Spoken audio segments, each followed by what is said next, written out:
Salut à toi jeune passionné de la culture japonaise et plus spécialement de One Piece pour cette vidéo. C'est Ryuzaka, j'espère que tu vas bien, moi ça va très bien. Bienvenue pour la troisième et avant-dernière partie de notre série sur les fruits du démon. En effet, je compte créer une quatrième partie dans laquelle je citerai les fruits du démon que vous avez laissés en commentaire, afin de créer votre vidéo à vous qui m'avez suivi durant cette mini-série. Allez, c'est parti, balance la nouvelle intro.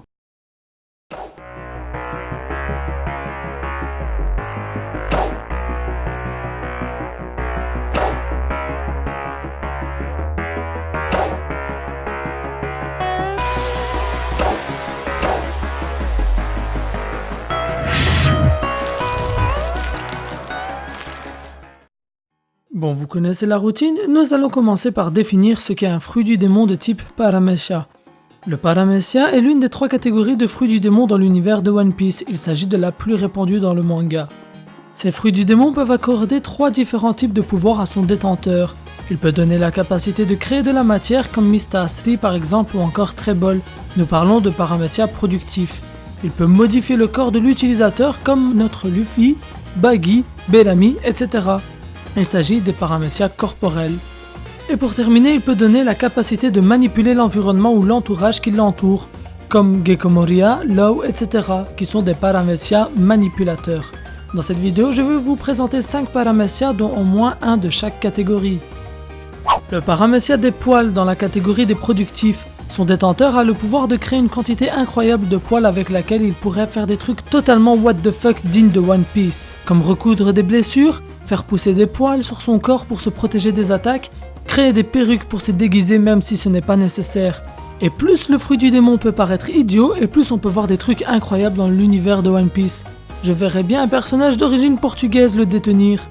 La compagnie Steins Game et son représentant Ryuzaka implore le pardon pour cette blague raciste basée sur des clichés et des préjugés infondés lâchés dans un espace public du nom de YouTube. Les youtubeurs se désolidarisent de ce genre d'initiative et condamnent fermement ce genre d'utilisation abusive d'humour pas marrant. Merci de votre compréhension. Pourquoi pas... Monsieur Ryuzaka intervient dans ma vidéo sur les formats Lola de Pokémon et espère s'en tirer sans que je ne fasse de même pour sa vidéo. Hey Rosef, waouh, tu m'as surpris.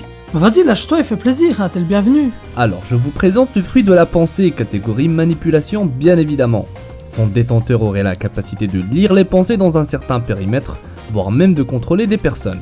Il faudrait un adversaire qui ne pense à rien ou à l'inverse très fort mentalement avec un esprit qui ne doute pas pour le combattre. Une sorte de Luffy ou un Zoro pour les Mugiwara.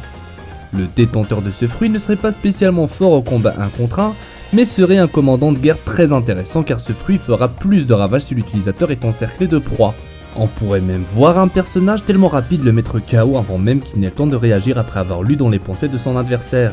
Bien évidemment, un parallèle est faisable avec le haki de l'observation dans le premier cas, mais seulement si la pensée du personnage en face est de frapper l'utilisateur. Si celui-ci pense à un plan, une stratégie ou un ordre donné par quelqu'un, le haki de l'observation sera inefficace, contrairement à ce fruit du démon qui permettrait directement de savoir ce que les ennemis ont mis en place en un rien temps. Il s'agit d'un pouvoir souvent présenté dans l'univers des mangas, alors pourquoi pas dans One Piece. Pour la troisième position et la catégorie de fruits corporels, j'ai choisi le fruit des écailles. Il permettrait à son utilisateur de voir son corps se modifier pour adopter des écailles sur sa peau afin de la rendre très dure. Cela lui permettrait d'être rigide et donc d'empêcher ses membres de se tordre, tout l'inverse de Luffy, mais lui donnerait une résistance particulière face aux armes. Ces écailles pourraient même permettre à son détenteur de renvoyer les attaques contre son adversaire. Je ne parle pas de n'importe quelle attaque mais de celle d'armes de tir. Il sera un adversaire redoutable pour Usopp, où notre tireur d'élite devra se surpasser pour le vaincre. Pour la deuxième place, j'ai pensé au fruit du chocolat qui irait très bien avec le thème de l'arc en cours au niveau du manga. Mais je n'en dirai pas plus pour ne pas spoiler à qui que ce soit qui n'est pas à jour. L'utilisateur du fruit du chocolat pourrait créer du chocolat et en faire ce qu'il veut, le durcir, le liquéfier, etc., etc. Cela lui permettrait d'avoir un panel de techniques assez vaste pour créer des armes en chocolat ou bloquer son adversaire, etc. Il pourrait aussi nourrir de chocolat son adversaire jusqu'à ce qu'il explose de l'intérieur. Quelle belle mort il offrira à ses victimes. Le fruit du carton. Et si un fruit du carton existait dans l'univers de One Piece, eh ben, il fera un carton. La compagnie Steins Game et son représentant Ryuzaka implorent le pardon pour cette blague de merde lâchée dans un espace public du nom de YouTube. Les youtubeurs se désolidarisent de ce genre d'initiative et condamnent fermement ce genre d'utilisation abusive d'humour pas marrant. Merci de votre compréhension. Pour la première place, j'ai pensé au fruit des clés. Il agirait comme le Dowa Dowa no Mi de Blue Eno, c'est-à-dire le fruit de la porte. Sauf que là, son utilisateur pourrait ouvrir ce qu'il veut, n'importe quelle porte verrouillée, n'importe quel chemin, c'est-à-dire dans la terre pour traverser une montagne, etc. mais il irait plus loin car il pourrait ouvrir le cœur d'une personne et donc connaître ses plus grandes peurs et secrets afin de semer la zizanie dans la tête de son adversaire. Et voilà, c'est la fin de cette vidéo. N'oubliez pas le bonus, j'espère qu'elle vous aura plu. Si c'est le cas, explosez-moi ce pouce bleu, abonnez-vous et allez jeter un œil à la chaîne d'Airosef qui a participé avec moi pour cette vidéo. Il fait des vidéos sur l'univers d'Ankama et de Pokémon dont des théories vachement intéressantes. C'est vrai que niveau théorie, je suis à fond en ce moment. En tout cas, un grand merci à toi Ryuzaka de m'avoir invité dans cette vidéo. Moi je vous dis à la prochaine les amis, El Psy Kunguru. En bonus, le Paramecia manipulateur du temps. Et celui-là était attendu je suppose. Il permettra à son utilisateur de manipuler le temps, non pas un certain périmètre comme les Paramecia manipulateurs en général, mais plutôt sur un rayon comme Foxy ou Hancock, afin de le rendre plus apte au monde de One Piece car sinon il serait imbattable.